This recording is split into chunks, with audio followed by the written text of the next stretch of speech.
طویل خشک سالی کے بعد آج وادی کشمیر میں زبردست بارش ہوئی۔ اگرچہ ہلکی بارش نے گزشتہ رات کو ہی دستک دی تھی، لیکن وادی کی سوکھی دھرتی صبح کو ہونے والی تیز بارش سے سیراب ہوئی۔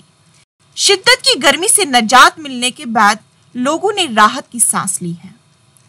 آج صبح سے ہی شمالی اور جنوبی کشمیر کے علاوہ سری نگر میں مسلسل بارش ہو رہی ہے۔ بارش کے پیش نظر عوام کو شدید گرمی سے راحت پہنچی ہے، لیکن سری نگر کے قلب لال چوک میں پانی جمع ہو جانے سے سیلاب جیسی صورتحال ہے۔ سری نگر کے کئی علاقوں میں پانی جمع ہو گیا ہے، اس سے عوام کو چلنے پھرنے میں کافی مشکلات کا سامنا کرنا پڑ رہا ہے۔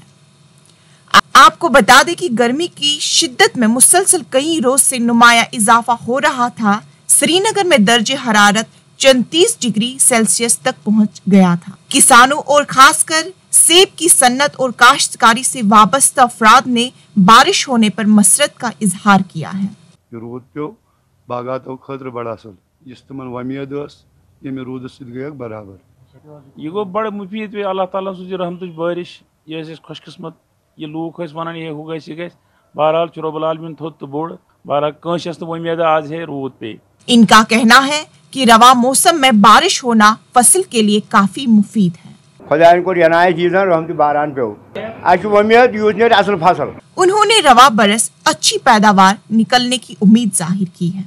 ETV بھارت کے لیے میر اشفاق کی رپورٹ۔